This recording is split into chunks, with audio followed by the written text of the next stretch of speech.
Go et Sun ont continué à laisser tomber des miettes de pain. Le jeune homme se rendit compte que cela faisait 2 jours que la beauté instantanée était entrée dans le donjon. Mais la jeune fille ne l'a toujours pas contacté. Go et Sun s'interrogent. La jeune fille avait-elle l'intention de traverser ce donjon seule? Go et Sun en conclurent qu'ils voulaient que le donjon soit terminé par une équipe, considérant qu'il était écrit le nombre de participants autorisés à entrer dans le donjon. Go et Sun voulaient contacter la beauté instantanée pour l'inviter à collaborer. Mais ils pensaient qu'ils risquaient de perdre si la jeune fille osait tenter quelque chose d'amusant. Go et Sun continuèrent donc à marcher avec Socrate tout en continuant à déposer des miettes de pain. Ils se rendent compte qu'il fait déjà nuit. Il semblait que la lumière de la lune s'affaiblissait, mais la lune ne bougeait pas du tout. Go et Sun se rendirent compte que les monstres ne l'attaqueraient pas s'ils ne s'approchaient pas du monstre en premier. Ce jeune homme en conclut que les monstres dépendaient uniquement de leur odorat. Go et Sun regardaient tranquillement la situation sur la route qu'il allait passer. Parce qu'il a vu tous les monstres rassemblés sur une route, il a voulu prendre un autre chemin. Mais Monsieur Socrate invite Go et Sun à s'approcher des monstres. Go et Sun se sont dit qu'ils n'avaient pas besoin de perdre du temps et qu'ils n'avaient qu'à prendre un autre chemin. Mais en fin de compte, ils n'ont trouvé qu'un cul-de-sac. Go et Sun étaient contrariés parce qu'il leur fallait 1 heure pour passer une seule route. Monsieur Socrates a dit que ce serait le résultat si Go et Sun ne voulaient pas écouter ce qu'il disait. Go et Sun répondirent qu'il s'agissait d'un monstre. Mais Monsieur Socrate a expliqué qu'il devait y avoir une raison pour laquelle les monstres se rassemblaient à cet endroit. Soudain, Go et Sun se rendit compte que les miettes de pain qu'il avait répandues avaient disparu. Il regarda dans toutes les directions mais ne trouva toujours rien. Go et Sun paniquent et se demandent si les monstres ont mangé les miettes de pain. Socrate répond avec désinvolture que les monstres ne mangent pas de miettes de pain. À ce moment-là, Go et Sun entendent soudain la voix de quelqu'un qui dit « Et cette direction ?» Lorsqu'il se tourna vers la source du son, Go et Sun fut certain qu'il s'agissait d'une beauté instantanée. Il salua donc immédiatement la jeune fille de manière amicale. Le public a commencé à s'enthousiasmer en voyant ces 2 champions se rencontrer enfin. Go et Sun fut un peu heureux car il vit que la femme en face de lui n'était pas aussi grande qu'il l'imaginait.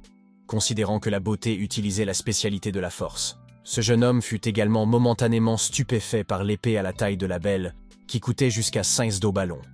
L'épée était de type indestructible et coûtait extrêmement cher. Il se doutait que la belle était très riche. Monsieur Socrate chuchote à Go et Sun que la jeune fille a pu être aussi géniale parce qu'elle a été contrôlée par son manager. Même Monsieur Socrate peut le garantir. Voyant 2 hommes devant elle qui chuchotaient, Beauty a demandé pourquoi ils chuchotaient. Ou s'agit-il d'un type d'homme timide?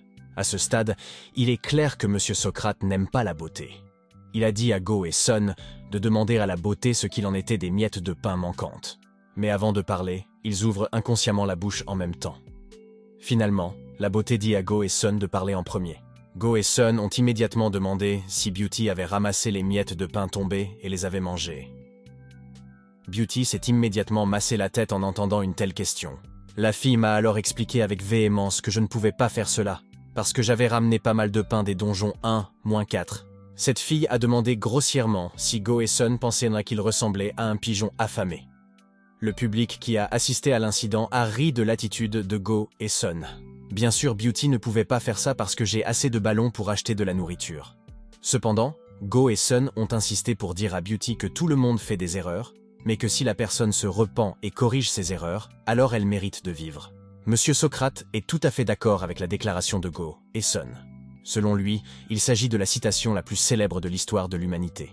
Contrarié d'être accusé de la sorte, la belle crie à Monsieur Socrate et lui demande de ne pas se mêler de cette affaire. Monsieur Socrate n'a pas accepté d'être appelé plus vieux parce qu'il n'était que légèrement plus vieux que l'histoire de l'âme. Beauty a fermement nié que je n'avais pas mangé les miettes de pain. Monsieur Socrate, agacé, dit que les enfants d'aujourd'hui sont très grossiers.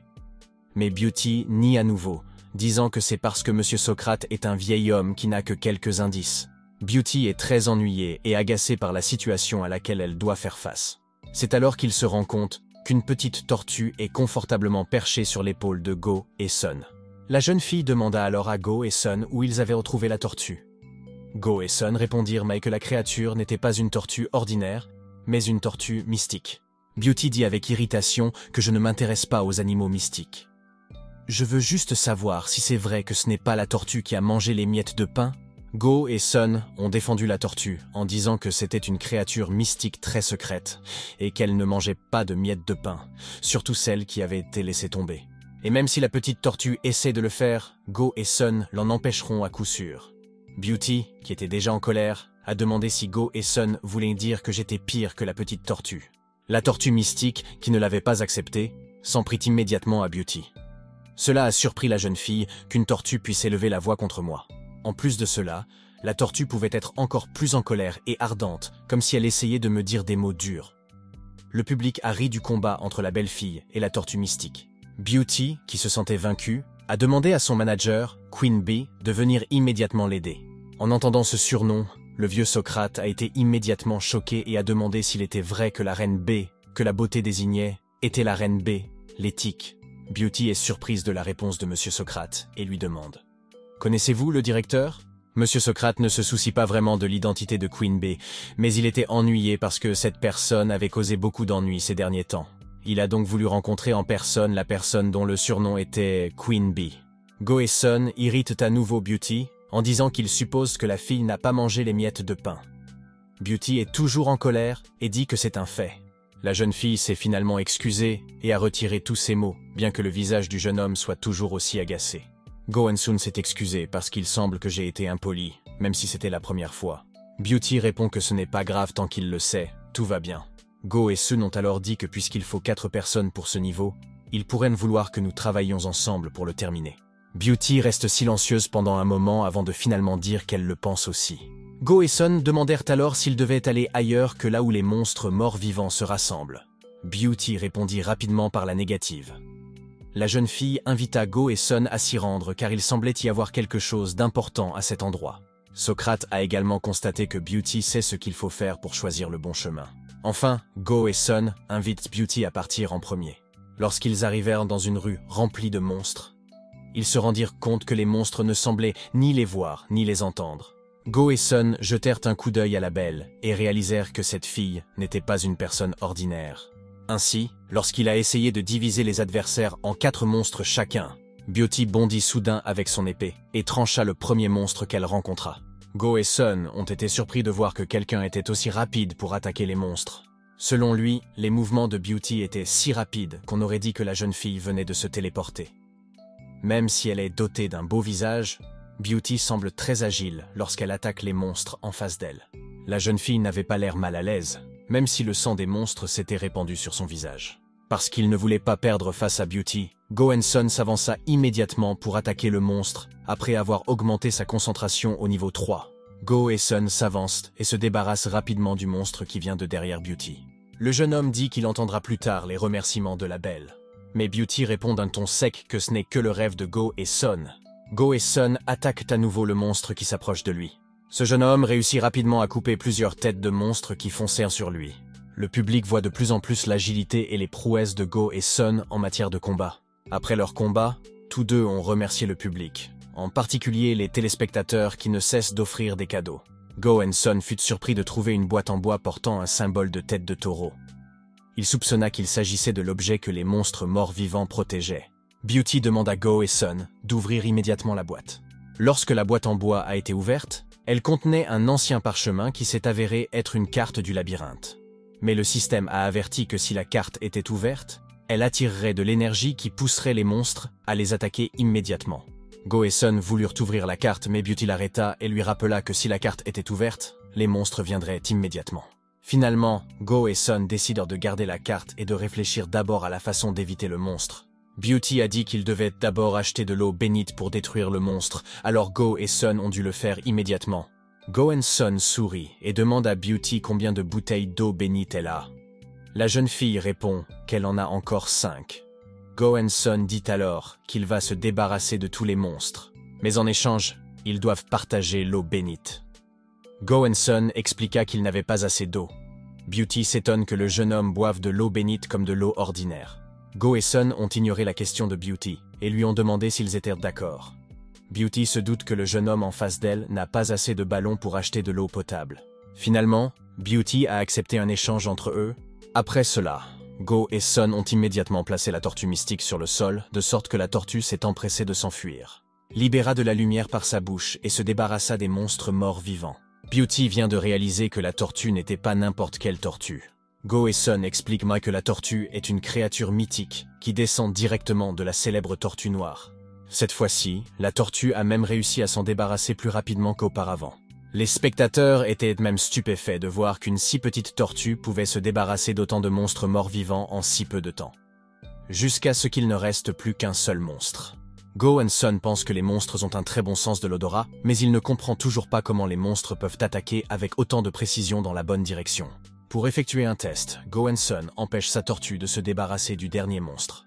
La beauté qui a vu cela a été choquée parce que le monstre a été capable de se relever rapidement. Go et Sun ont pris le fruit du bambou du paradis dans l'inventaire. Ce jeune homme savait que ce fruit possédait une énorme force vitale. Puis il a demandé à Monsieur Socrate de tenir le fruit du bambou céleste. Puis il a demandé à Monsieur Socrate de se tenir entre lui et la belle. Dès que le monstre mort-vivant a retrouvé sa forme, il a immédiatement attaqué Monsieur Socrate. Monsieur Socrate, qui était en colère, a immédiatement frappé le monstre en retour tout en criant « Le monstre a-t-il perdu la tête parce qu'il est également mort-vivant ?» Malgré cela, le monstre continue d'essayer d'attaquer Monsieur Socrate, jusqu'à ce que Beauty tranche la tête du monstre et le fasse tomber. Monsieur Socrate, encore choqué, demande pourquoi le monstre l'a attaqué. Go et Sun expliquent que c'est peut-être à cause du fruit tenu par Monsieur Socrate. Go et Sun en conclurent que les colliers du monstre ne réagissaient pas à l'odeur mais à l'énergie vitale. Selon Go et Sun, c'est la solution à ce problème.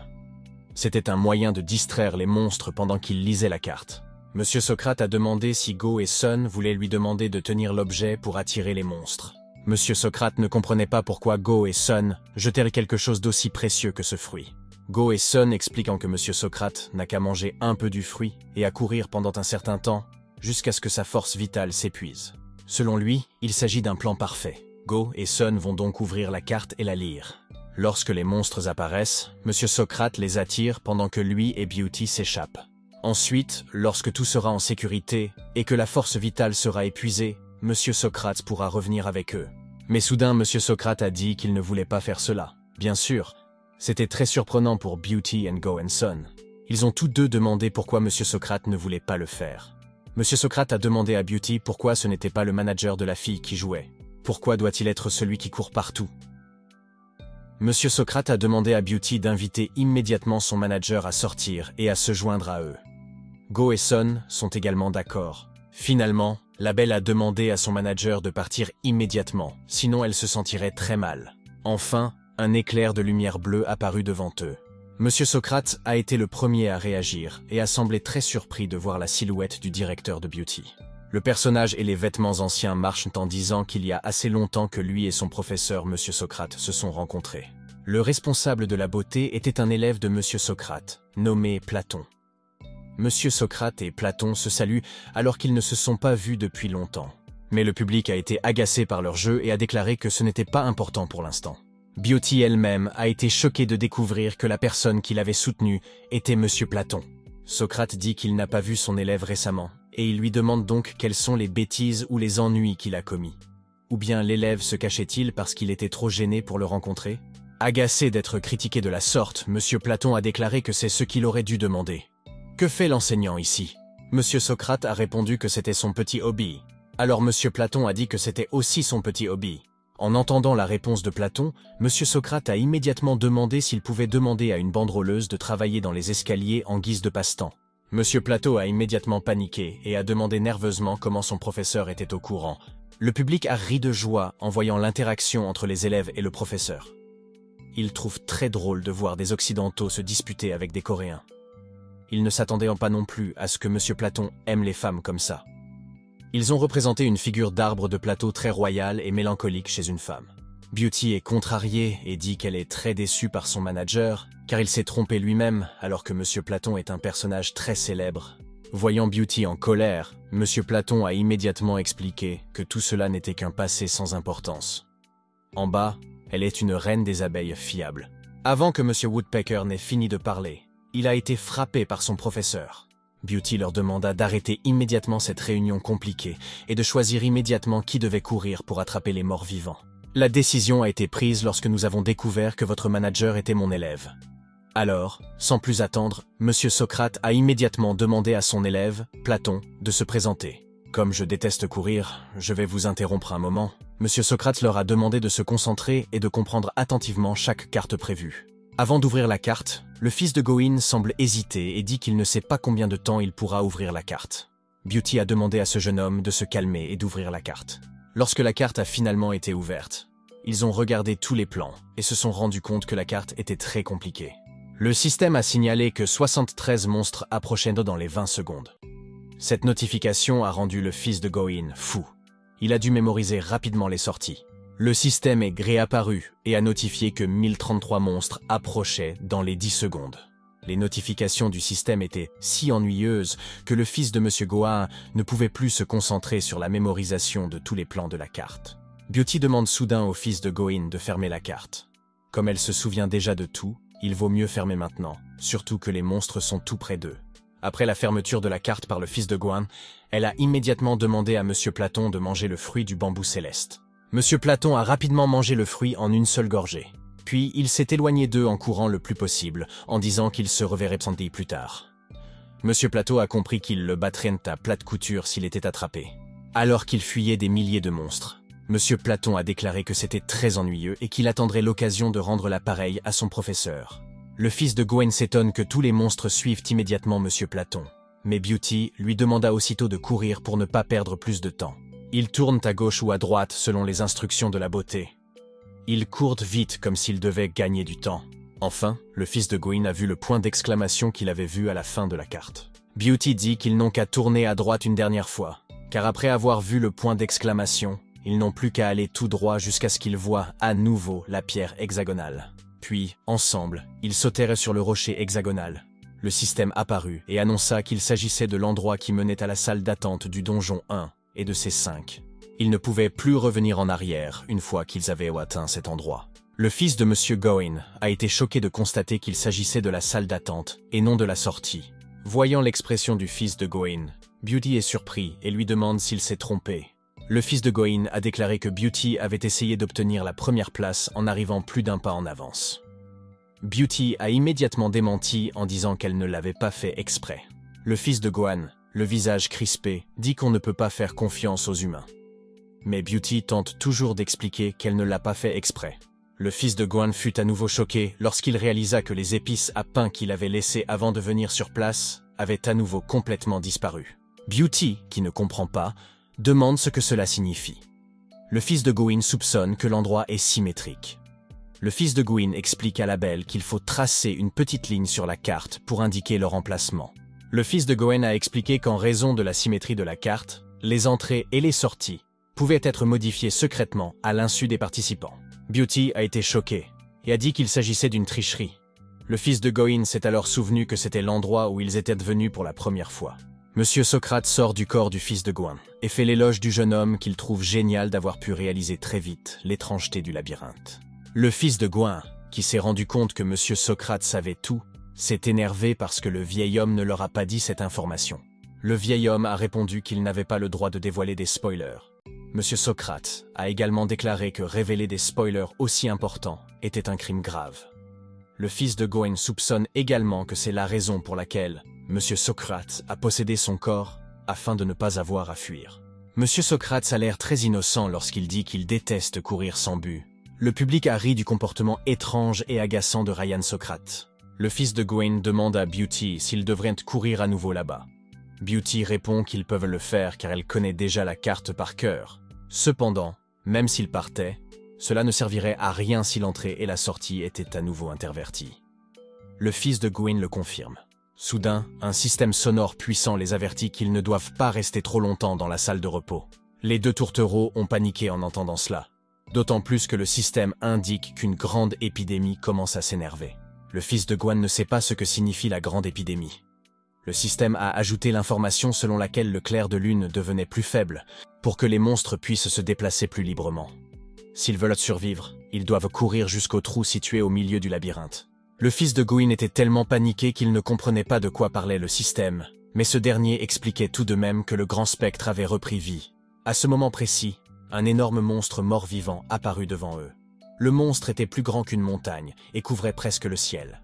Le monstre mort-vivant rugit, faisant trembler la nuit. Il fait peur à ceux qui s'étonnent de son apparition. Le fils de Gawain jure et demande s'ils veulent qu'ils combattent un autre monstre de cette taille. Les badauds rient de leur situation difficile et disent qu'ils sont faits pour être battus. Le public a enfin compris ce qu'était la différence de difficulté entre les niveaux intermédiaires et avancés.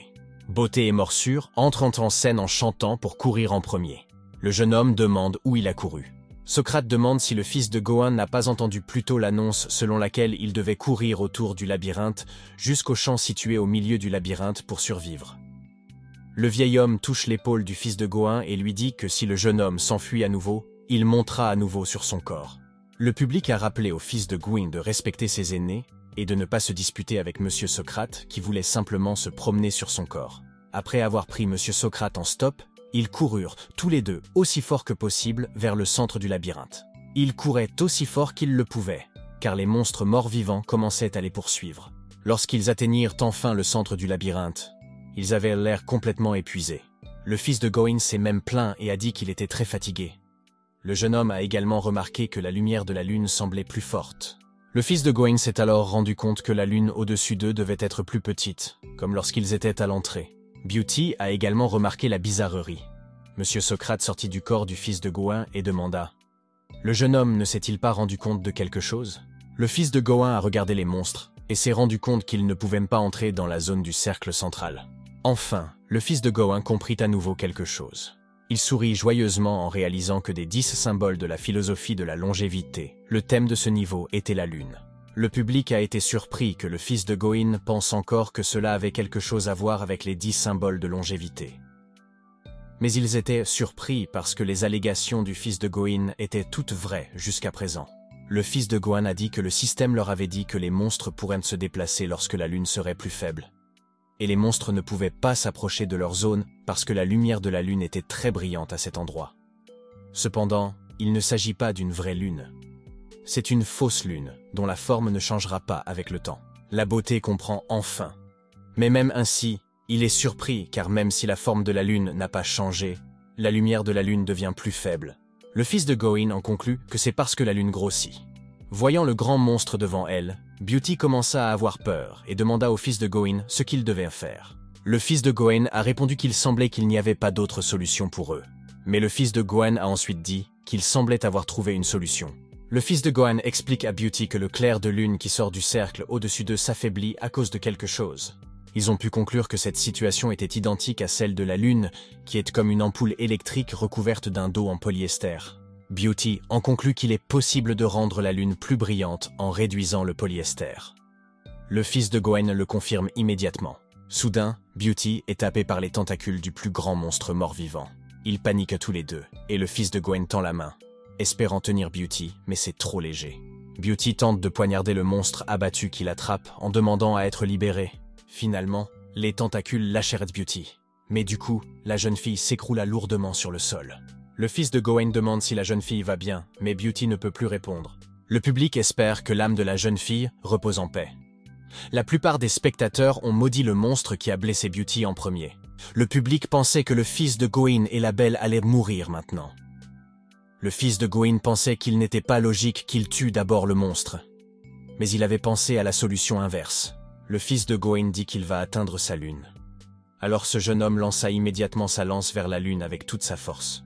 Étrangement, la lance lui est renvoyée, et non l'inverse. Les téléspectateurs ont pensé que le fils de Gawain manquait peut-être de puissance de lancer.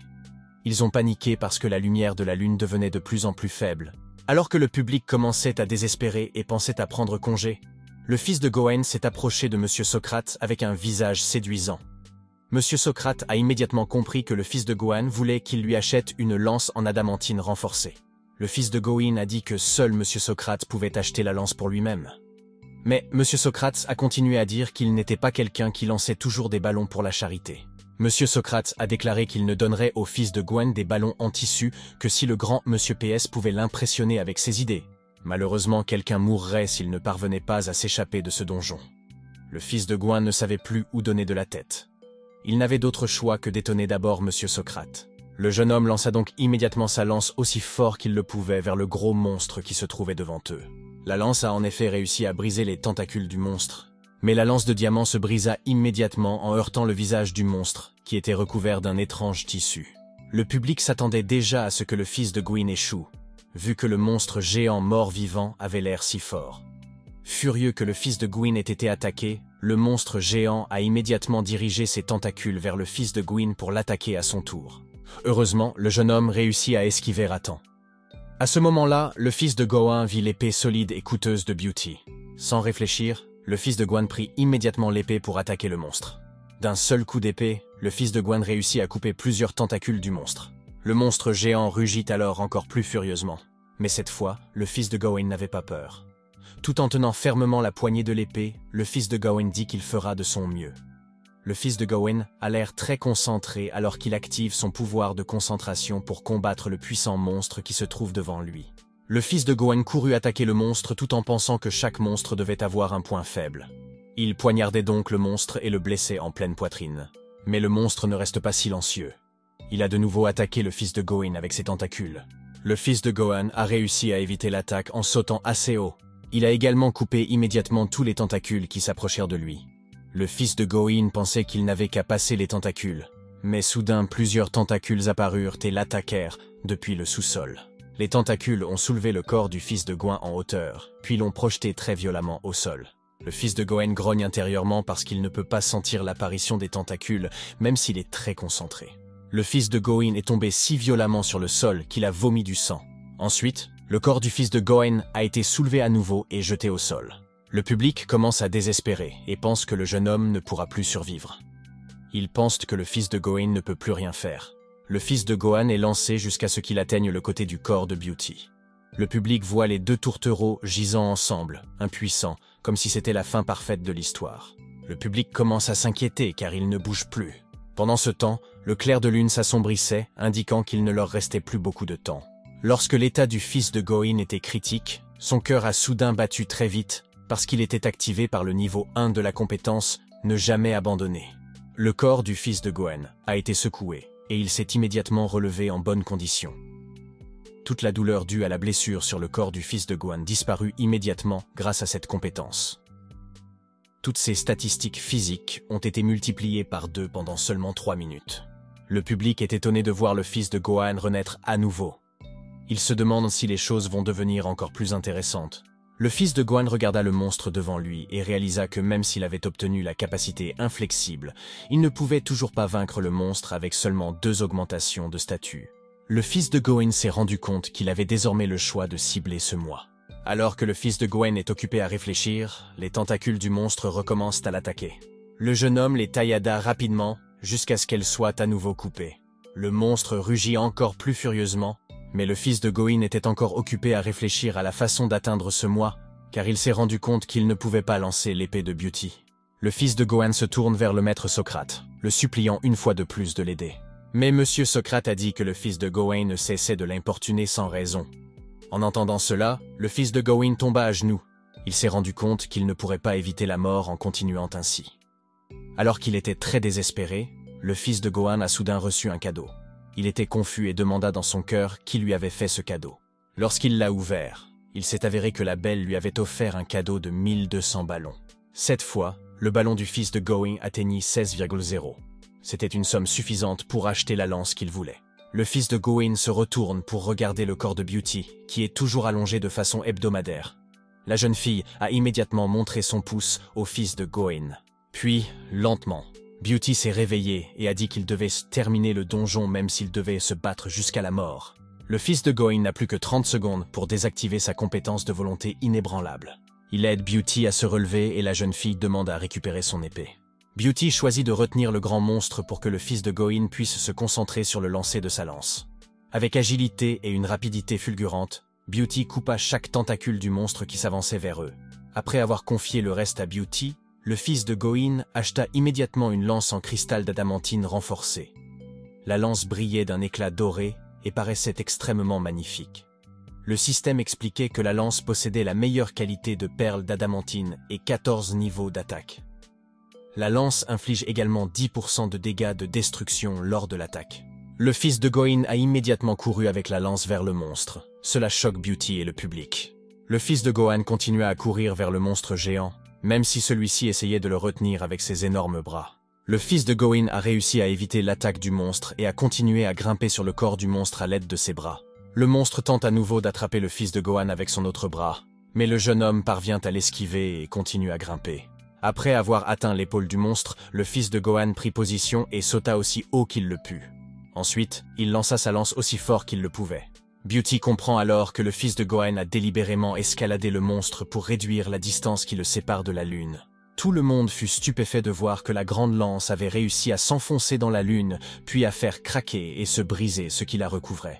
Toutes les personnes présentes ont été stupéfaites de voir la coquille de Lune brisée dans la lumière extrêmement brillante de la Lune.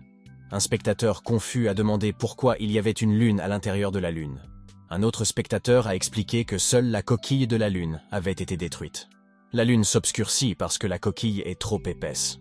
Alors que tout le monde était heureux de voir la Lune briller à nouveau, les monstres ont paniqué. Car la lumière de la Lune va tous les brûler.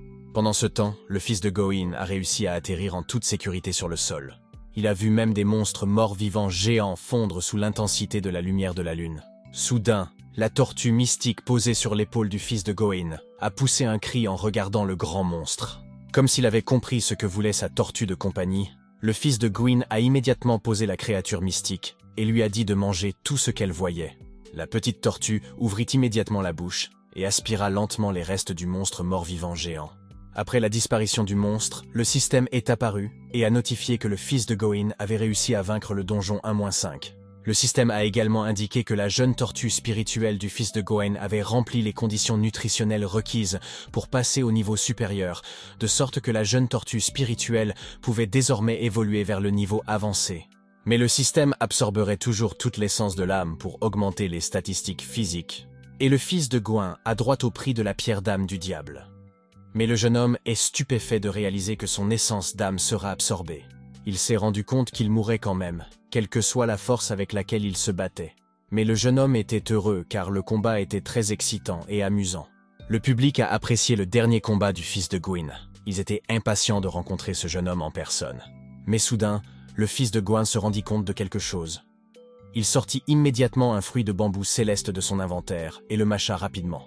Lorsque le temps de la compétence de survie s'est finalement écoulé, le fils de M. Gohan s'est tenu la poitrine en signe de douleur et a vomi du sang. Le jeune homme aux cheveux noirs est tombé inconscient, et M. Socrate et M. Platon se sont immédiatement approchés de lui. M. Socrate l'a examiné et s'est rendu compte que le jeune homme était encore en vie. Peu de temps après, le fils de Gohan a finalement repris conscience. Il s'est rendu compte que sa petite tortue était restée tranquillement dans ses bras pour soigner son corps pendant tout ce temps. Monsieur Socrate explique immédiatement que le fils de Monsieur Gohan est resté inconscient pendant toute une journée. Le public a dit que sans le fruit céleste, le fils de Gohan les aurait tous rencontrés. Ils attendent maintenant la prochaine aventure du fils de Gohan. Monsieur Socrate a dit que c'était un miracle que le fils de Gohan ait pu combattre le mort-vivant géant. Car ce monstre est considéré comme une classe d'élite, même dans la classe avancée. Le fils de Gohan l'a également confirmé. En effet, il a lui aussi reçu l'essence d'âme de ce grand monstre. Le fils de Gohan vérifie alors son inventaire et se rend compte qu'il y a une pierre d'âme. Le système a expliqué qu'il s'agissait d'une pierre d'âme de grand sorcier. La classe est avancée et la pierre contient l'âme d'un grand spectre. L'extraction de l'âme permet d'apprendre au hasard l'un des traits uniques du grand spectre. Mais pour activer cette pierre, il faut un extracteur d'âme. Le fils de Gohan a pensé que ce trait unique ressemblait à une compétence. Ce jeune homme a alors demandé à Socrate où il pouvait se procurer un extracteur d'âme. Monsieur Socrate lui a répondu qu'il se trouvait dans le prochain cachot. Les spectateurs qui ont suivi les batailles et les luttes du fils de Gohan depuis le début sont de plus en plus impatients d'assister à sa prochaine aventure. Le fils de Gohan supplie Monsieur Socrate. Peut-il dire un petit spoiler? Monsieur Socrate répond que dire au fils de Gohan d'aller boire un café dans un café n'est pas un spoiler. Le fils de Gohan comprit et regarda à nouveau attentivement l'écran d'état. Ce jeune homme se rendit compte que les pierres d'évolution étaient nécessaires pour évoluer et que rien n'était gratuit dans ce monde. Le système explique également que la jeune tortue est la véritable descendante de la constellation de la Tortue Noire, qui est le dieu des 4 directions. Le fils de Gohan peut faire évoluer sa tortue après avoir rempli les conditions d'augmentation de niveau. Le fils de Gohan a ensuite vu que la compétence inflexible de Will s'était également améliorée. Mais le fils de Gohan préfère ne plus utiliser cette compétence, car le risque est trop grand. Soudain, Monsieur Socrate a touché l'épaule du fils de Gohan et l'a félicité pour son bon travail. Le fils de Gohan a réussi à surprendre Monsieur Socrate par son niveau de complexité.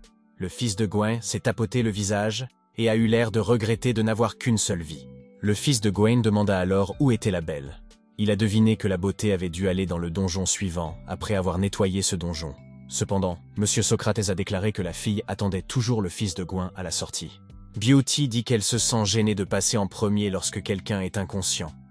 De plus, il ne pourra sortir de ce donjon qu'avec l'aide du fils de Gawain. Il lui cédera donc le premier endroit où aller. Tel est le message de beauté transmis par M. Socrate. Enfin, le fils de Gawain s'est dirigé vers la sortie et a rencontré la beauté. La jeune fille a déclaré qu'elle était très inquiète lorsqu'elle a vu le fils de M. Gawain cesser complètement de respirer à ce moment-là. Mais il s'est senti soulagé lorsque le fils de M. Gawain a enfin pu respirer à nouveau grâce à une assistance respiratoire de type bouche à bouche. Le fils de Gawain a été immédiatement choqué d'entendre cela, car cela signifie que quelqu'un l'a embrassé. Mais Beauty a alors désigné M. Socrate et a dit que le vieil homme était celui qui avait pratiqué la respiration artificielle pour le fils de Gawain. Après cela, Beauty demanda au fils de Gawain d'avancer jusqu'à la pierre hexagonale et d'aller au donjon suivant pour être le premier. Le fils de Gawain demanda d'abord à Beauty « Est-ce que c'est bon s'il prend la première place ?» Beauty dit au jeune homme de se dépêcher avant qu'il ne change d'avis. « Préparez-vous à arriver le plus vite possible. J'ai été longtemps occupé avec mes parents. Si ne te pardonnera pas si on te surprend encore à faire l'imbécile. » Le fils de Gawain a serré la main de Beauty et lui a dit sincèrement qu'il espérait la rencontrer à nouveau à une autre occasion. La beauté l'espère aussi. Après avoir dit au revoir à M. Plateau, le fils de M. Gawain a immédiatement grimpé sur le rocher hexagonal. Le fils de Gawain s'est ensuite rapidement dirigé vers les donjons 1 à 6, et seules 40 personnes au total peuvent entrer dans le donjon. L'écran du système apparaît et réussit à surprendre le fils de Gawain. Le donjon a été achevé en difficulté élevée pour la première fois en 1351 ans. Le grand roi Yomra vous a félicité pour avoir franchi une étape spéciale. Les téléspectateurs qui regardent déjà les chaînes de diffusion pourront bénéficier d'une réduction de 10% sur les frais d'abonnement. Les téléspectateurs étaient très heureux de recevoir une telle notification. Certains d'entre eux ont même dit merci et je t'aime à Gawain Song en guise de remerciement. Même l'autoréflexion 469, où M. Socrate a immédiatement offert au fils de Gawain un cadeau de 100 ballons. Comme le fils de Gawain a été le premier à réussir à entrer dans le donjon 1-6, il a droit à un prix. Le jeune homme doit choisir entre deux portes qui se trouvent devant lui. Finalement, le fils de Gawain a choisi la porte rouge. Dès que ce jeune homme a franchi la porte, le système lui a souhaité la bienvenue dans la ville rouge. Désormais, on ne peut plus accéder qu'à la boutique du donjon. Le fils de Gawain a vu que tout était rouge dans la ville et cela l'a un peu effrayé. Avant de se déplacer, le fils de Gawain a placé sa tortue mystique dans son inventaire pour qu'elle se repose d'abord. De l'une des maisons de la ville sortait un homme de grande taille. L'étranger a immédiatement maudit le fils de Gawain et s'est précipité sur lui. Le fils de Gawain est d'abord surpris par l'arrivée de cet homme grand et très agile. Le fils de Gawain n'a pu qu'esquiver l'attaque de l'homme le plus rapidement possible. Le fils de Gawain a été invité à payer 10 € supplémentaires s'il s'enfuyait, mais le fils de Gawain a tout de même essayé de s'expliquer prudemment. Peut-être que le grand coup l'avait mal compris, mais le grand homme a quand même forcé le fils de Gawain à se battre avec lui. Le fils de Gawain pensait qu'il n'avait pas le temps de se battre avec le fou qui se trouvait devant lui, et ce jeune homme avait donc l'intention de s'enfuir. En courant, le fils de Gawain a ouvert une boutique à l'intérieur du donjon. Mais le magasin ne contenait que des médicaments tels que des toniques, des somnifères ou des psychothérapies. Le fils de Gawain est de plus en plus paniqué et ne sait pas comment gérer ce problème. À ce moment-là, le grand homme a réussi à attraper le corps du fils de Gawain et l'a projeté en arrière. Le fils de Gawain s'écroule sur le sol. Le grand homme a demandé si le fils de Gawain ne se souvenait pas de l'aide qu'il lui avait apportée. Le fils de Gawain répondra bientôt. Le grand homme dit qu'il voulait apporter un couteau, mais qu'il est sorti avec une bouteille. L'état du fils de Gawain fait encore plus rire le public. Le grand homme ne cesse de dire que le fils de Gawain lui doit 20 pièces sur son bureau. Le grand homme a essayé de frapper le fils de Gawain à l'aide d'une bouteille. Heureusement, le fils de Gawain a sorti sa lance à temps pour bloquer la grande bouteille. Le fils de Gawain était surpris que sa lance coûteuse ne puisse pas détruire une bouteille. Pendant ce temps, le grand homme s'énerve de plus en plus et injurie le fils de Gawain. Pendant ce temps, le fils de Gawain continue d'essayer d'expliquer au grand homme qu'il doit se tromper de personne car il n'est qu'un esprit. Mais le grand homme ne veut rien entendre et continue d'attaquer jusqu'à ce que la lance du fils de Gawain soit lancée. Ensuite, sans perdre de temps, le grand homme a immédiatement frappé le fils de Gawain à la tête jusqu'à ce que le jeune homme s'évanouisse. L'homme étrange a ensuite traîné le corps du fils de Gawain dans sa maison. Le grand homme coupe les légumes et les fait cuire sur le feu. Le fils de Gawain, qui dormait sur la table, finit par ouvrir lentement les yeux. Avec un mal de tête, ce jeune homme regarde autour de la maison. À ce moment-là, le grand homme sort de la cuisine et place un morceau de riz frit devant le fils de Goin. Le grand homme a dit que le fils de Goin devrait commencer à manger 3 fois par jour à partir de maintenant. Le fils de Gohan a pensé que le grand homme était peut-être fou. Comme ils ne se connaissaient pas, il a offert de la nourriture au fils de Goin. Bien qu'il ait voulu refuser, le fils de Goin a eu l'eau à la bouche en voyant le riz frit très tentant. Le fils de Goin a pensé à soigner le cerveau de cette personne étrange avec les médicaments de psychothérapie du magasin. Ainsi, lorsqu'ils ont commencé à manger tous les deux, le grand homme a soudain été choqué et s'est immédiatement effondré dans son assiette. Le fils de Goin a souri en voyant le grand homme s'évanouir. Il a réussi à mettre des somnifères achetés au magasin dans la nourriture du grand homme pendant qu'il ne regardait pas. Ce jeune homme se demandait comment il pouvait ne pas être capable d'affronter un vieil homme après avoir réussi à vaincre un monstre mort-vivant géant. Le fils de Gohan a regardé autour de lui et s'est rendu compte que l'endroit avait été conçu pour être aussi simple que possible. Il se rendit compte qu'il devait d'abord quitter cet endroit. Mais lorsqu'il a essayé d'ouvrir les portes et les fenêtres, elles étaient toutes fermées hermétiquement. Finalement, il a essayé d'utiliser une chaise en bois pour briser la fenêtre, mais la chaise s'est brisée. Les spectateurs ont dit qu'il semblait que le jeune homme devait rester là pendant environ 2 mois. Il espérait que ce jeune homme aurait des obstacles assez faciles à surmonter, mais en réalité, il a dû faire face aux difficultés les plus ardues. Aujourd'hui, plusieurs téléspectateurs tentent d'encourager le fils de Gohan à traverser le donjon. Le fils de Gohan a essayé de contacter la belle, mais cette fois-ci, la fille n'a pas pu être contactée. Le fils de Gohan est choqué et ennuyé, mais il se doute que la jeune fille pourrait choisir la porte bleue. Avant de quitter les lieux, le fils de Gohan a pris une bouteille et a voulu frapper le grand homme à la tête. Mais étrangement, la bouteille n'a pu toucher le corps de personne.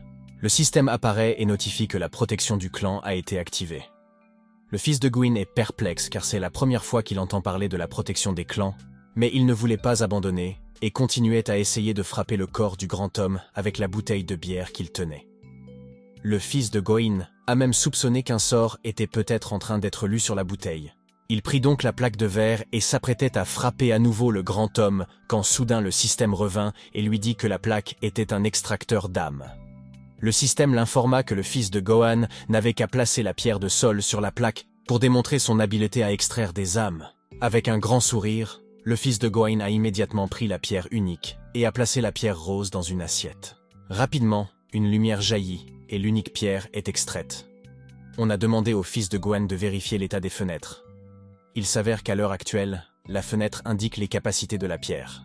La pierre s'est avérée contenir des fragments d'instinct de chasse de monstres morts et de haut niveau. La pierre peut détecter la force vitale dans un rayon de 5 mètres, et lorsque le niveau dépasse la limite, le niveau d'attribut augmente également. Le fils de Gohan est confus et dit qu'il n'a rien de spécial, mais il se demande pourquoi le grand homme a des préjugés à son égard.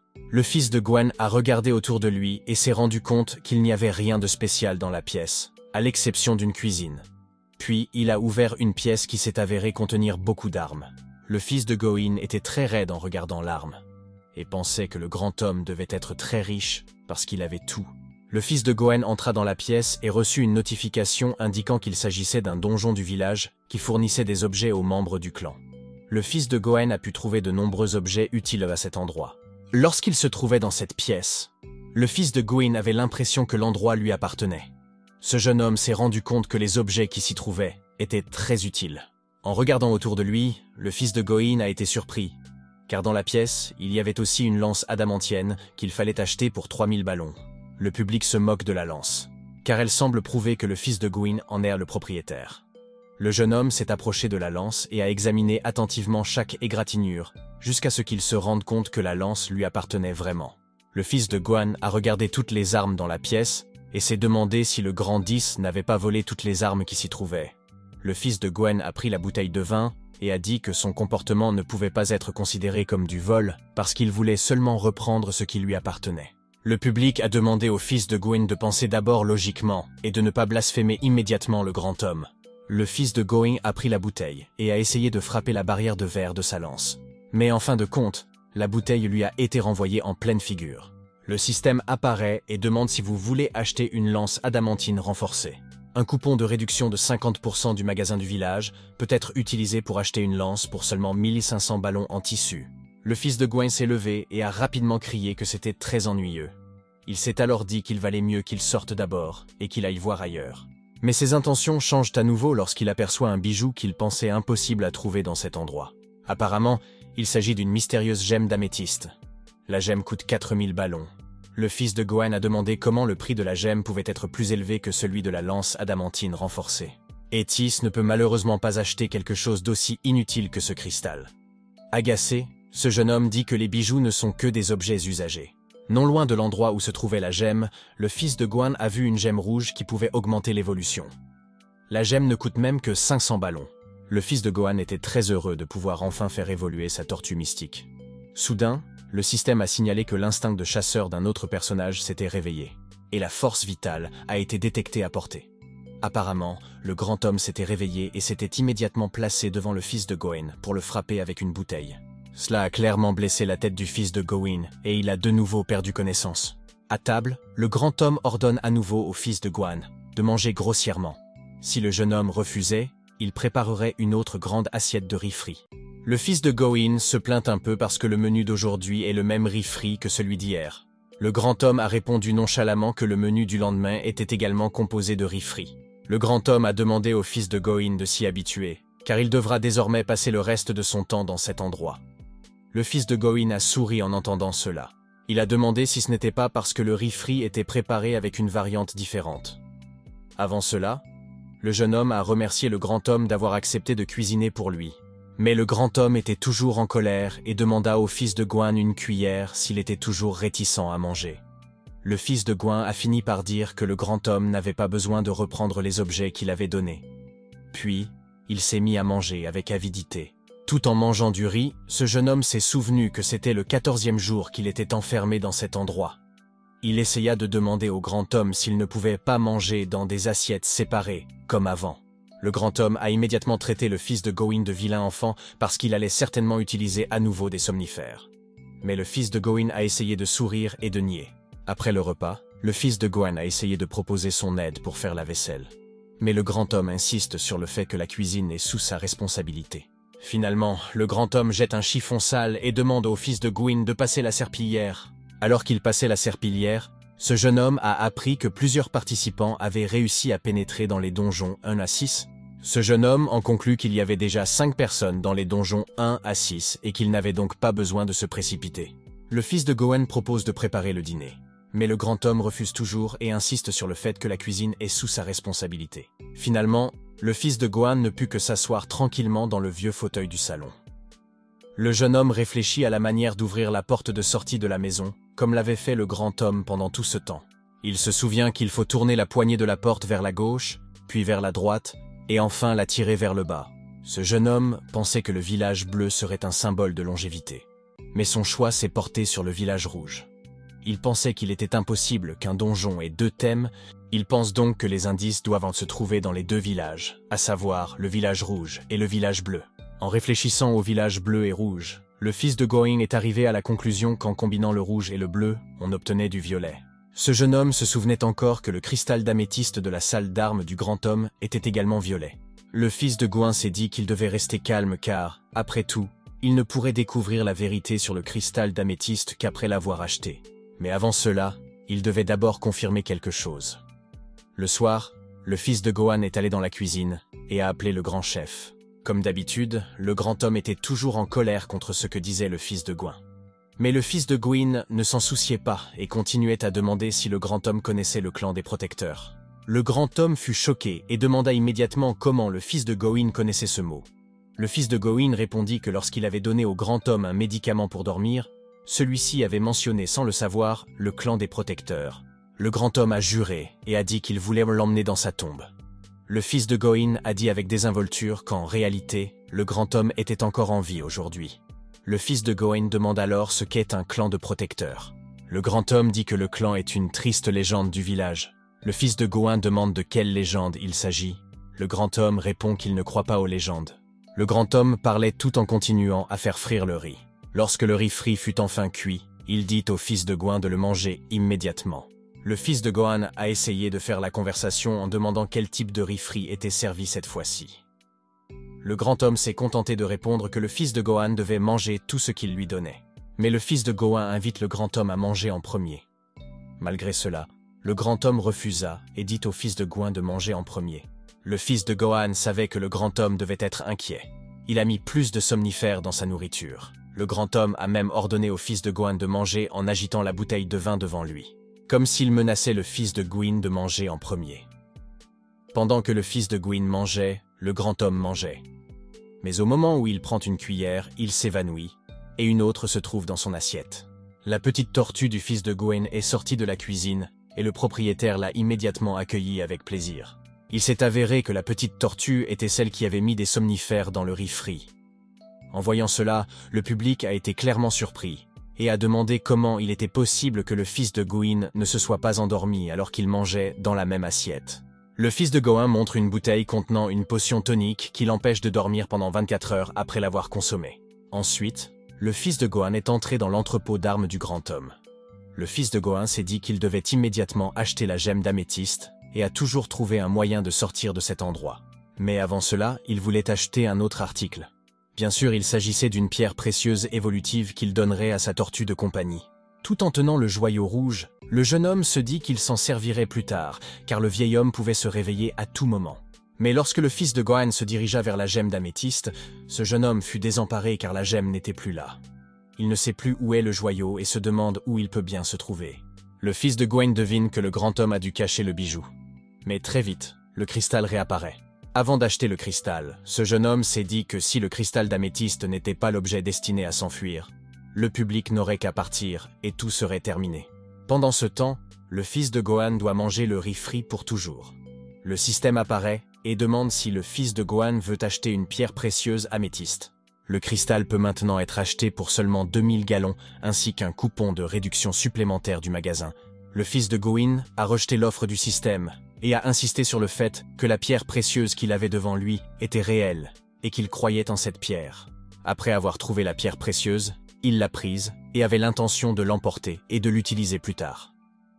L'homme Lécris dit à ce jeune homme de se dépêcher, car le grand homme pourrait être complet. Avant de quitter la pièce, le fils de Gouin cherchait toujours quelque chose qui pourrait servir à utiliser la gemme. Mais en fait, il n'y a aucun indice. Ce jeune homme a donc essayé de secouer la pierre précieuse ou même de la tirer. Mais la pierre précieuse ne bougea pas. En fait, au-dessus de la table à manger, on entendit le gémissement du grand homme qui semblait presque conscient. Le fils de Gohan a déclaré qu'il était choqué, mais que son visage était impassible et qu'il n'avait pas l'intention de s'enfuir. Ce jeune homme pensait qu'il ne pouvait rien obtenir d'autre dans le magasin. Finalement, il a trouvé une note cachée dans la liste des articles vendus par la boutique. Le fils de Gohan a vu quelque chose comme un mot de passe secret et quelques chiffres. Alors, il a immédiatement tourné la pierre précieuse de gauche à droite. C'est alors que le grand homme s'est réveillé. Bien sûr, il était en colère parce que le fils de Gohan avait pris la gemme d'améthyste. Dans les moments d'urgence comme aujourd'hui, le fils de Gohan essaie encore de faire tourner la pierre précieuse. Cette fois-ci dans la direction opposée. Tout en essayant d'éviter le coup du grand homme, le fils de Gohan continua à faire tourner la gemme violette dans ses bras. Même si le corps du jeune homme a été frappé par le pied du grand homme, il a continué à faire tourner la gemme violette dans ses bras. Et que son corps a été jeté au loin. Le fils de Gohan a tout de même essayé de faire tourner le bijou selon les instructions qu'il avait reçues. Le grand homme s'est approché du fils de Gohan et a affiché un visage effrayant. Il a dit que le fils de Gohan devrait rester dans cet endroit et manger du riz frit pour toujours. Le fils de Gohan a eu la chair de poule et a été très effrayé en entendant cela. Mais le système est soudainement apparu et a dit que le chemin vers le donjon un homme et 7 était ouvert. Instantanément, la pierre hexagonale située sous le corps du fils de Gohan s'illumina et le jeune homme remercia tout le monde pour la nourriture. Le public a ri en voyant à quel point ce jeune homme était mignon. Finalement, il a pu s'échapper du donjon à la minute 6. Lorsque le fils de Gohan s'en va, le grand homme a l'air triste car il doit à nouveau rester seul. Mais il est devenu enthousiaste lorsqu'un autre participant a réussi à entrer dans le donjon à la minute 6. Bien sûr, comme auparavant, le grand homme accueillera chaque participant avec beaucoup d'enthousiasme et de colère pour qu'il ne se sente pas seul. Le fils de Gohan a donc souri de soulagement lorsqu'il s'est retrouvé dans le donjon 1 minute 7. Ce jeune homme a regardé autour de lui et s'est rendu compte que l'endroit ressemblait à un gymnase. Il appuya sur le bouton d'explication de l'écran holographique pour comprendre que dans le donjon 1 minute 7, un monstre dormait derrière une autre porte de la pièce. Le fils de Gohan doit avoir la force et le courage de s'échapper de ce donjon. Le fils de Gohan réfléchit attentivement à la notification. il pensa à la possibilité de se battre à nouveau contre un monstre. Il a donc décidé de faire de l'exercice en utilisant cet équipement pour augmenter sa force. En vérifiant l'équipement de cet endroit, le fils de Goin a pensé qu'il s'agissait d'un véritable camp de prisonniers, car on y prépare même des suppléments. Tout d'abord, le fils de Goin ouvre une boîte cadeau qui révèle une compétence aléatoire. Grâce à cette compétence, son corps est instantanément propre, sans qu'il soit nécessaire de prendre une douche. Le public était déjà habitué à cette scène, et il a semblé se sentir rafraîchi en voyant le visage du fils de Goin changer de forme grâce à cette compétence aléatoire. La valeur de l'arme pour cette compétence aléatoire est normale. Cette compétence permet de multiplier par 12 la puissance des armes équipées, ayant une puissance d'attaque consécutive. La valeur de cette compétence augmentera si le niveau dépasse la limite maximale. Le fils de Goin a trouvé que cette compétence était assez bonne aussi. Ensuite, le fils de Goin a sorti sa petite tortue. Ben donne la pierre d'évolution rouge à la petite tortue. Avant que la tortue n'évolue, on a demandé au fils de Gohan de choisir les attributs de la tortue. Le fils de Gohan a dû réfléchir attentivement car il ne pouvait pas prendre la mauvaise décision. Finalement, ce jeune homme a choisi l'attribut eau. Rapidement, la lumière de la gemme rouge s'est allumée et le système a indiqué que la petite tortue allait passer du niveau normal au niveau avancé. Le système prévient que l'évolution peut revenir à des niveaux normaux s'il manque d'énergie. Et la même évolution ne peut pas être utilisée pour des évolutions ultérieures. Peu de temps après, la tortue du fils de Goin fut enveloppée de lumière, et la petite tortue se transforma rapidement en une tortue assez grande. Le jeune homme se demandait si sa tortue allait redevenir petite après cette évolution. Maintenant que la tortue a évolué, elle est devenue une tortue bleue. Le système a indiqué que la tortue disposait d'une compétence supplémentaire, à savoir l'onde de vie. La tortue peut facilement manipuler l'eau à partir des parties vivantes de son corps et peut invoquer de l'eau bénite et l'utiliser comme arme. Le fils de Gohan semble heureux car sa jeune tortue est devenue plus grande. Les téléspectateurs ont trouvé que la tortue ressemblait désormais à l'un des animaux de Pokémon. Ils se sont demandé pourquoi le fils de Gohan avait choisi l'attribut eau pour que la tortue ait l'air encore plus ridicule.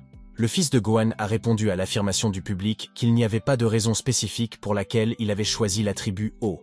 Mais à son avis, l'attribut eau était le plus approprié pour les tortues. Après avoir réussi à faire évoluer sa tortue, le fils de Gohan a remis l'animal mystique dans son inventaire. Alors que ce jeune homme se préparait à faire du sport, il a soudain reçu un message d'un joueur nommé BJ Lenny.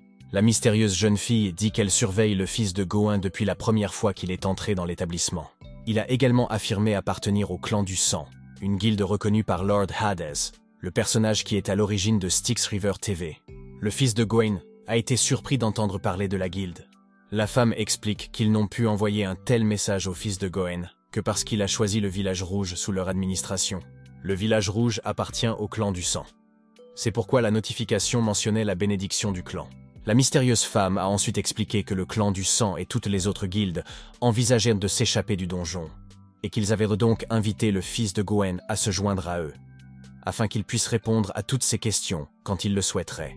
En entendant la déclaration de la femme, le fils de Gohan pensa à quitter le donjon après avoir atteint le niveau 1 dans sa tente. Avant cela, ce jeune homme a annoncé au public qu'il venait de recevoir une invitation du clan du sang. Il a demandé à l'assistance si le clan du sang était une alliance suffisamment importante. Les téléspectateurs ont été choqués d'apprendre que le jeune homme avait été contacté par des membres du clan du sang.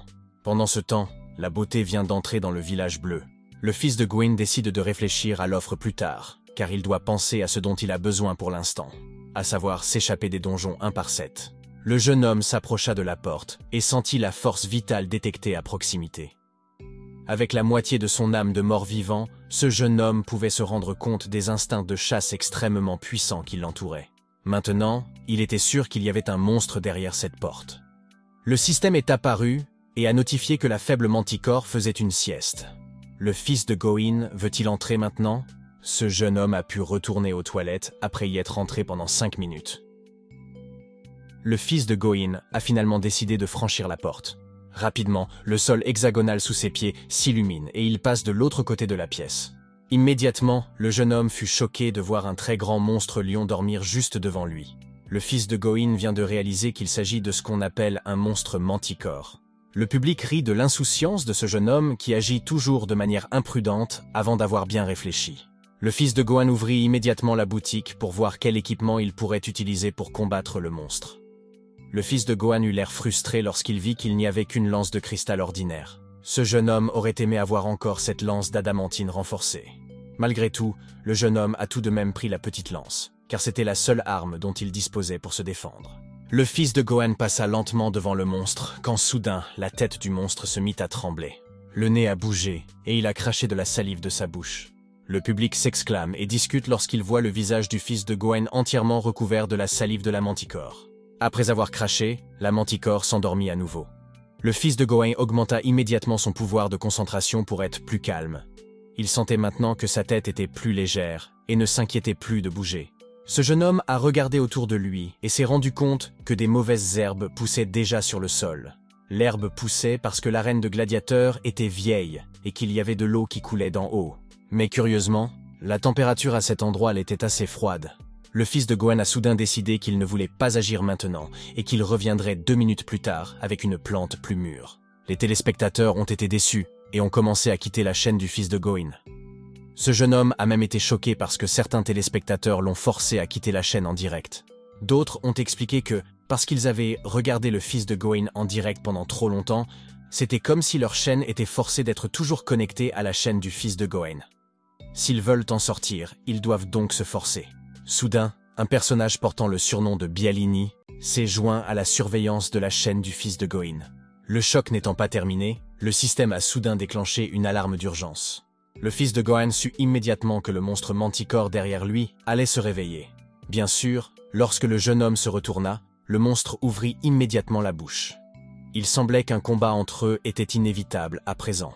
Le monstre manticore attaqua immédiatement le fils de Gohan avec ses griffes acérées. Heureusement, le jeune homme réussit à l'éviter à temps. Le fils de Gohan maudit le monstre et le traite d'horrible chien.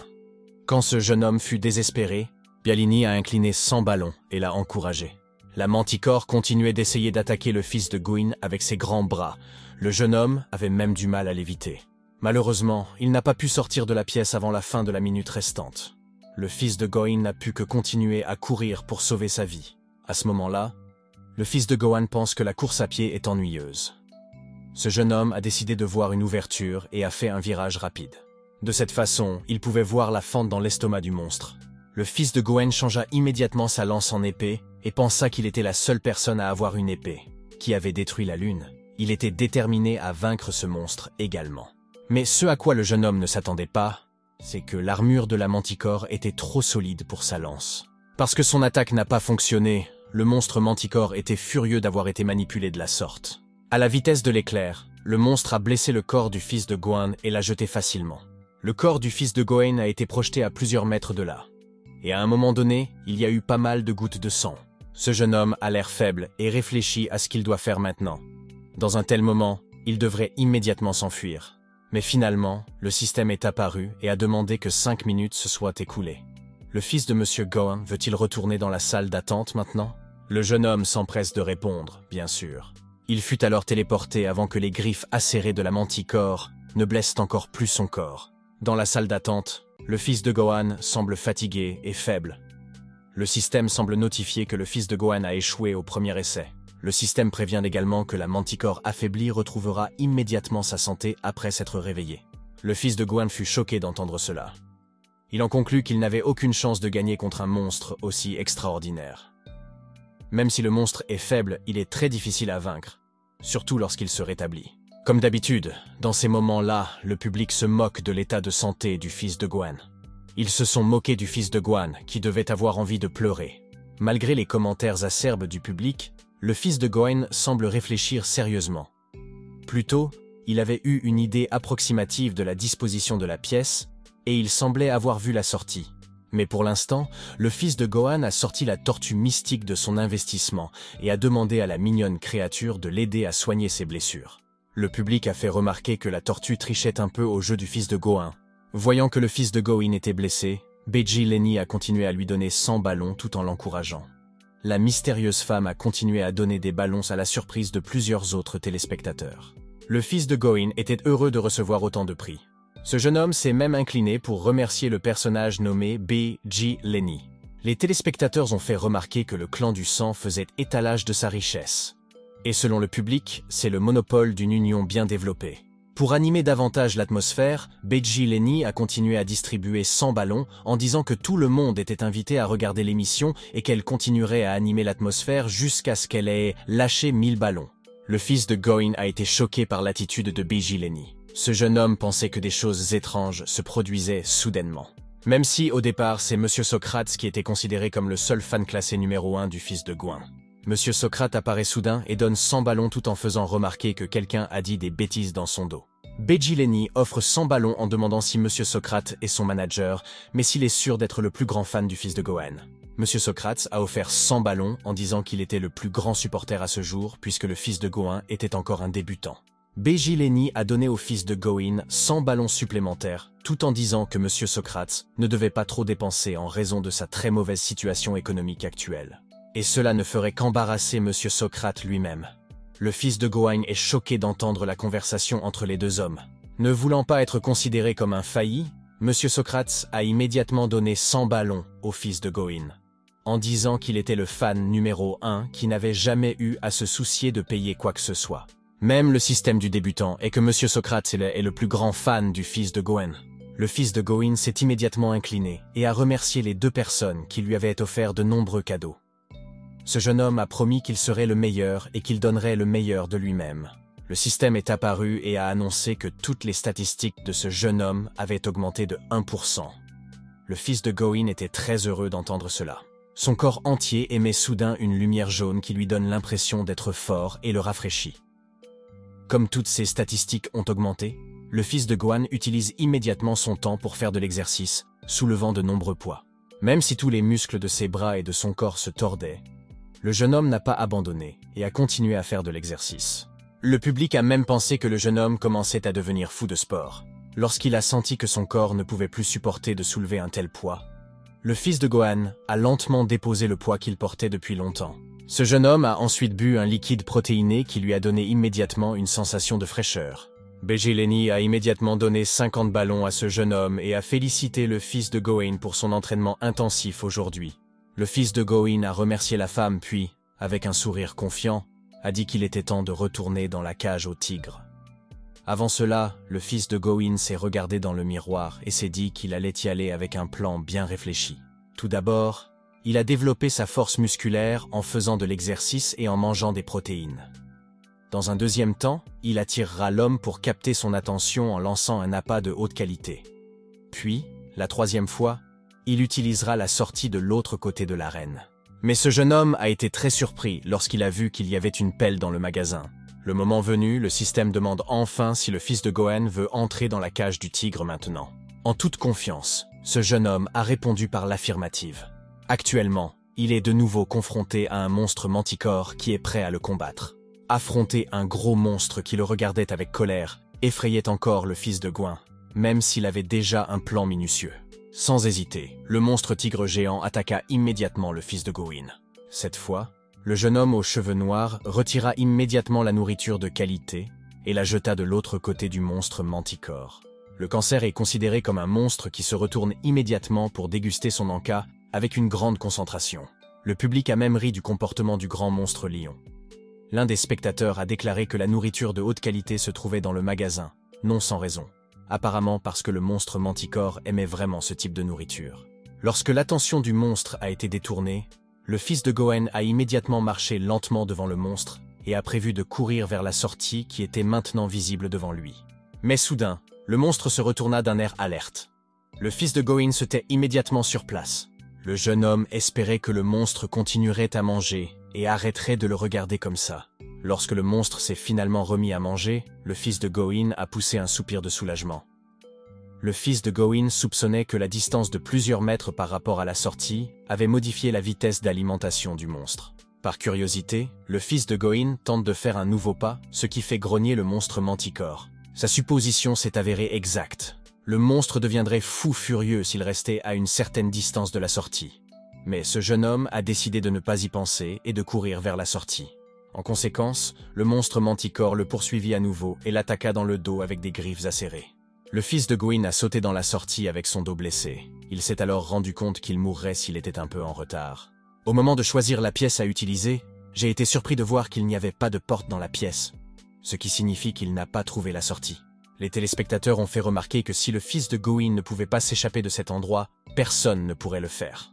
Pendant ce temps, derrière lui, il y avait un monstre manticore qui observait, avec des yeux terrifiants et aiguisés. Le fils de Gawain ricana et se moqua du monstre parce qu'il ne pouvait pas entrer dans la pièce dont la porte était étroite. Le fils de Gawain sortit à nouveau sa tortue mystique et demanda à la petite tortue de l'aider à guérir ses blessures. Mais soudain, le monstre manticore crache du feu par sa bouche, ce qui oblige le fils de Gawain à s'esquiver sur le côté. Se dit le fils de Gawain, car il vient d'apprendre que le monstre manticore peut cracher du feu. Le fils de Gawain a été choqué lorsqu'il a réalisé que ses cheveux étaient en feu, et il est venu ici pour essayer d'éteindre le feu dans sa tête. Lorsqu'il était ainsi pressé, le monstre manticore voulait l'attaquer à nouveau avec son souffle de feu. Heureusement, cette fois-ci, le fils de Gawain a réagi rapidement en jetant plusieurs autres poignées de nourriture de haute qualité directement dans la bouche du monstre. Ainsi, le monstre redevient apprivoisé et se concentre sur la dégustation de sa nourriture. Le fils de Gawain a immédiatement demandé à sa tortue mystique d'évoluer à nouveau, afin qu'elle puisse utiliser son élément eau et aider le fils de Gawain à éteindre le feu sur sa tête. Heureusement, l'adorable tortue s'est empressée d'éteindre le feu sous les yeux de son fils. Même si la tête du fils de Gawain a été sauvée, les cheveux du jeune homme ont été brûlés jusqu'à ce que son crâne devienne chauve. Le grand corps du jeune homme a tremblé et il est tombé à genoux en s'appuyant contre le mur. Pour l'instant, il devait faire très attention pour passer le monstre de la manticore et retourner dans la salle d'attente. Chaque fois que le monstre se tournait vers lui, le fils de Gawain lançait immédiatement de la nourriture de haute qualité afin de ne pas être attaqué à nouveau.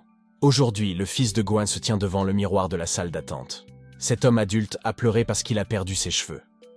Lorsque d'autres téléspectateurs se sont moqués du fils de Gawain parce qu'il était devenu chauve, Monsieur Socrate a soudain fait remarquer que cela ne signifiait pas qu'il n'y avait aucun moyen de récupérer ses cheveux. Le fils de Gawain a immédiatement demandé s'il y avait vraiment un moyen de retrouver ses cheveux.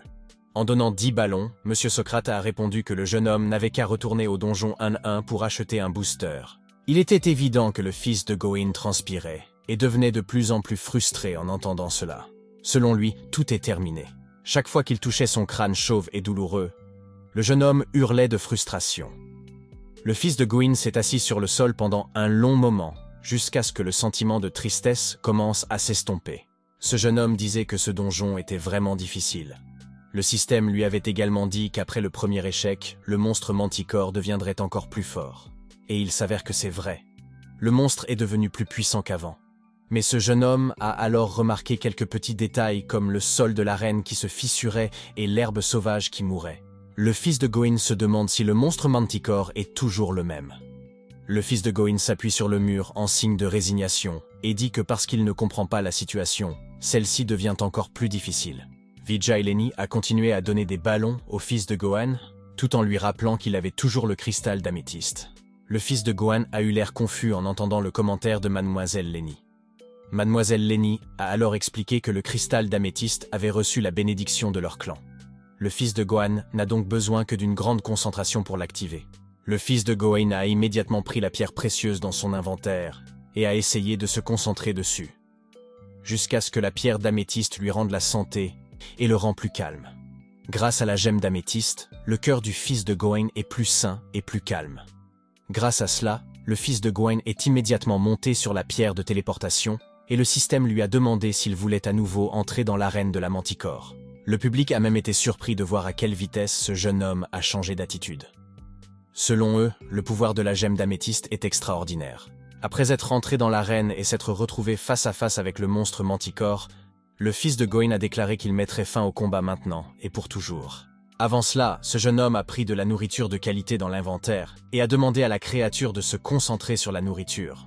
Malheureusement, le fils de Gawain ne pouvait apparemment pas prendre de nourriture car il avait déjà tout utilisé. Lorsqu'il a voulu acheter des produits alimentaires de meilleure qualité, le système lui a soudain indiqué qu'il était impossible d'accéder au magasin tant que quelqu'un se trouvait dans l'arène. Instantanément, le visage du fils de Gawain devient pâle de panique. L'histoire de ce jeune homme est terminée. Le fils de Gawain n'a d'autre choix que de continuer à fuir le monstre qui se déchaîne sur lui. Ce jeune homme continuait à sauter chaque fois que le monstre essayait de saisir son corps avec ses grandes griffes acérées. La sueur coule sur son visage. Le fils de Gawain, qui commençait à être fatigué, continua à courir. Au moment où il réussit à échapper aux griffes du monstre, le jeune homme doit affronter le souffle de feu du monstre Manticore. Le fils de Gawain a tenté de survivre en s'allongeant, Mais ce n'était pas assez efficace, parce que l'endroit était trop spacieux. Il est donc revenu en criant qu'il voulait juste faire des recherches. Au fond de lui, ce jeune homme se demandait s'il pourrait survivre 5 minutes si les choses continuaient ainsi. Pendant qu'il courait, le système est apparu soudainement et l'a informé que son instinct de chasseur de quelque chose de grand avait été activé. Le fils de Goin fut choqué par l'activation soudaine de son instinct de chasseur. Ce jeune homme réalisa que l'instinct de chasse n'était actif que lorsque la force vitale était détectée dans un rayon de 5 mètres autour de l'hôte. Cependant, avant que le jeune homme ne puisse poursuivre ses recherches, il dut éviter le souffle de feu du monstre de la Manticore. Le fils de Goin continue d'esquiver et de courir aussi vite qu'il le peut. Les spectateurs sont même surpris de la rapidité de ce jeune homme. Finalement, le système est apparu et a demandé 5 minutes de temps dans l'arène, alors le fils de Goin a voulu retourner dans la salle d'attente. Le fils de Goin s'est empressé de demander son retour immédiat. Heureusement, le jeune homme a pu être téléporté dans la salle d'attente avant d'être attaqué par la queue très rapide et venimeuse de la Manticore. Le fils de Goin respire par à coups, mais il est soulagé d'avoir enfin échappé à la mort. Il a enfin trouvé un autre indice. Ce jeune homme a donc immédiatement utilisé des cristaux d'améthyste pour rétablir sa condition physique. Ensuite, il mangeait beaucoup et se reposait suffisamment. Après s'être réveillé, ce jeune homme n'a pas oublié d'acheter suffisamment de nourriture de haute qualité pour le monstre Manticore. Le jeune homme s'est rendu compte que son instinct, très fort et renforcé, avait réussi à détecter la dernière force vitale assez élevée. Avant d'entrer dans l'arène, ce jeune homme s'est préparé avec une pelle à la main et a pensé qu'il y avait quelque chose d'autre dans l'arène que le monstre Manticore et qu'il devait y retourner pour le trouver. Lorsque le fils de Goen est apparu, le monstre Manticore s'est immédiatement jeté sur lui. Heureusement, cette fois-ci, le fils de Goen était prêt. Il a directement jeté de la nourriture de haute qualité et l'a fait manger au monstre. Sans attendre qu'on le lui répète, le monstre légendaire se concentra immédiatement sur la dégustation de son repas, sans prêter attention au fils de Goin qui était occupé à chercher l'emplacement de l'énergie vitale qu'il avait détectée hier. Lorsqu'il se trouva enfin au bon endroit, le système lui indiqua à nouveau que ses instincts de chasseur étaient de nouveau actifs. Sans perdre de temps, le fils de Gohan creusa rapidement le sol sous lui. En creusant, le fils de Goin s'est dit qu'il devait y avoir une raison pour que le magasin vende des pelles, et il était sûr que la réponse se trouverait sous terre. Ce jeune homme remarqua également que les mauvaises herbes avaient flétri et que la terre avait l'air très stérile. Lorsqu'il sentit que le monstre n'avait plus rien à manger, le fils de Gohan a immédiatement jeté de la nourriture de qualité sur la Manticore afin qu'elle n'ait pas le temps d'attaquer le fils de Gohan. Le public rit de l'innocence du monstre Manticore. Le fils de Gohan continue de creuser aussi fort et aussi vite que possible. Chaque fois que le temps était écoulé et qu'il était renvoyé dans la salle d'attente, le jeune homme profitait de son temps pour boire et manger afin de retrouver de l'énergie. Il n'avait pas l'impression que 3 jours s'étaient écoulés depuis qu'il avait commencé à creuser. Le monstre de la Manticore ne se souciait pas de ses activités, car il se déplaçait sous terre. Il y avait maintenant 5 mètres, et le fils de Gohan commençait à être fatigué. Il vient de réaliser que la distance de 5 mètres était plus large qu'il ne le pensait. Malgré cela, le jeune homme n'a pas abandonné et a continué à creuser le sol jusqu'à ce qu'il soit surpris de voir quelque chose sous le tas de terre. L'objet ressemblait à une fleur rose protégée par un récipient en verre très épais. Le système explique qu'il s'agit d'une herbe d'immortalité. Cette plante possède une classe rare et est capable d'absorber l'énergie vitale de l'environnement pour prolonger sa propre durée de vie. La plante absorbera plus rapidement l'énergie des cibles proches d'elle, de sorte que la cible perdra de l'énergie vitale et deviendra vieille. Le système a averti le jeune homme de ne pas la toucher. Le fils de Gohan a été stupéfait de lire qu'il s'agissait d'une plante vivace. Mais lorsque le jeune homme a tenu la fleur, une lumière lugubre s'en est échappée et a choqué le fils de Gohan, qui a jeté la fleur par terre. Le jeune homme se rendit compte que ses mains étaient soudainement devenues ridées, comme celles d'un vieil homme. Le fils de Gohan s'empressa de prendre une pierre d'améthyste dans son inventaire pour l'aider à réparer sa main qui semblait empoisonnée. À ce moment-là, le système a soudainement signalé qu'une personne portant le surnom de B.G. Hubbard avait réussi à entrer dans le donjon 1-7. Le fils de Gohan a été surpris d'apprendre que le surnom n'était pas Beauty, beauté, alors que pendant tout ce temps, la beauté était toujours en 2e position. Ce jeune homme n'avait jamais entendu parler de ce nom dans les rangs des meilleurs participants. Le public rit de ce nouveau nom. Il se doute que B.G. Hubbard va devenir le second général du fils de Gohan. Le fils de Gohan pensa à le saluer. Il envoie donc un message à B.G. Hubbard.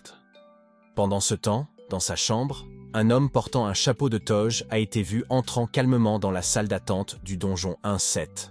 Il dit qu'il est temps de devenir plus fort. Cet homme a soudain souri mystérieusement en lisant le message du fils de Goin. B.J. Hubbard a soudain félicité le fils de Goin pour son diplôme. L'homme étranger s'est même qualifié de grand général et a dit qu'il acceptait le fils de Goin comme élève et que la cérémonie de rencontre aurait lieu le 2 mars. Le fils de Goin est clairement surpris et pense que cette personne est étrange. D'autant plus qu'il n'a jamais demandé à devenir le disciple de cette personne, rien qu'en regardant quelques messages du chat. Le fils de Goin soupçonne B.J. Hubbard d'être devenu fou après s'être fait tirer dessus par le vieil homme dans le donjon 1-6. Le fils de Goin dit que B.J. Hubbard est fou, c'est la raison pour laquelle il n'a que 15 followers sur son livestream. B.J. Hubbard a soudain dit au fils de Goin de venir à l'école s'il avait quelque chose à demander. Le fils de Goin a décidé qu'il devait cesser de bavarder pour ne plus perdre son temps. Pendant ce temps, dans sa chambre, B.J. Hubbard se dit que la personne qui vient de l'inviter à discuter est en fait très timide. Il commençait à réfléchir sérieusement. Le fils de Goin a reçu 100 ballons supplémentaires de B.J. Lenny, car il doit être difficile de trouver cette plante immortelle. Tout en regardant la fleur couchée sur le sol, le fils de Gohan se demande si cette plante est très rare et précieuse. Les spectateurs ont dit à ce jeune homme de vendre la plante parce qu'elle était très rare et qu'elle avait de nombreuses utilisations. Il pensait que les plantes se vendraient à un prix élevé. Le fils de Gohan s'est alors souvenu du thème de la philosophie de la longévité et a soupçonné que le thème des donjons 1 à 7 était l'élixir d'immortalité. Le fils de Gohan regarda la fleur et fut convaincu qu'elle lui serait très utile dans sa situation actuelle. Ce jeune homme a donc mis le cristal d'améthyste dans la poche de son pantalon en guise de poignée. Il a ensuite pris la fleur et l'a retirée du verre protecteur. Le fils de Gohan a immédiatement ressenti une très forte énergie spirituelle émanant de la fleur. Il était reconnaissant que le cristal d'améthyste puisse arrêter les effets de vieillissement de la fleur. Le fils de Gohan a alors arraché ses vêtements et est remonté à la surface avec la tortue mystique sur la tête. Lorsqu'il atteignit la surface de l'arène, le fils de Gohan fut surpris de ne pas voir la manticore. Mais soudain, ses instincts s'activèrent et il ressentit le désir de tuer. Ce jeune homme regarda rapidement en arrière tout en pointant sa lance qui était couverte de la fleur de l'immortalité. Étrangement, le monstre manticore s'arrêta immédiatement de bouger, en voyant la fleur au bout de la lance. Le fils de Gohan sourit et rappela au monstre de faire attention aux herbes hautement toxiques de l'immortalité. Ce jeune homme savait maintenant que toutes les améliorations de la force du monstre manticore, après divers échecs, devaient être influencées par l'énergie absorbée par la plante d'immortalité. Le monstre manticore ne perd pas la tête. Il tente d'attaquer le fils de Gohan avec son souffle de feu. Mais le jeune homme ordonne rapidement à sa tortue mystique de combattre le feu avec de l'eau. Même l'élément feu de la tortue mystique était plus puissant, et elle put éteindre les flammes du monstre manticore jusqu'à sa bouche. Le public était enthousiaste, comme s'il assistait en direct à un combat de Pokémon. Le fils de Gohan continua d'ajouter une compétence qui augmentait la concentration pour voir plus clairement la raison de la lenteur de l'alerte du monstre manticore n'était pas due au retard de l'équipement, mais au fait qu'il avait subi une inflammation. Après s'être concentré et avec toute sa force, le fils de Gohan lança immédiatement la lance remplie de fleurs médicinales dans la gueule du monstre manticore. Avec une telle attaque, en quelques secondes, le corps entier du monstre manticore fut détruit jusqu'à ce qu'il ne reste plus que des os. Le fils de Gohan s'avança alors pour reprendre sa lance. C'est à ce moment que le corps du fils de Gohan absorba automatiquement l'essence d'âme de la manticore. Ses statistiques physiques ont donc immédiatement augmenté après l'absorption de l'essence d'âme du monstre manticore. Le fils de Gohan sourit joyeusement. L'une des griffes de la manticore tomba alors sous les pieds du fils de Gohan. Le jeune homme le prit et le système lui expliqua qu'il s'agissait d'un os d'orteil affaibli d'un monstre manticore.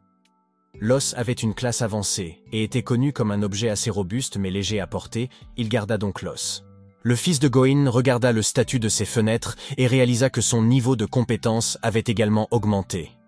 La lance était passée au niveau 2 et le pouvoir de concentration est également passé au niveau 4. La sortie du donjon 1-7 était enfin ouverte. Le fils de Gohan se tenait devant la porte, plein d'énergie. Il sourit et entra lentement dans le donjon suivant. Le système annonça à nouveau que ce jeune homme était la première personne à avoir réussi à entrer dans le donjon 1-8. Il a alors droit à un prix spécial sous la forme d'un livre de compétences F francs.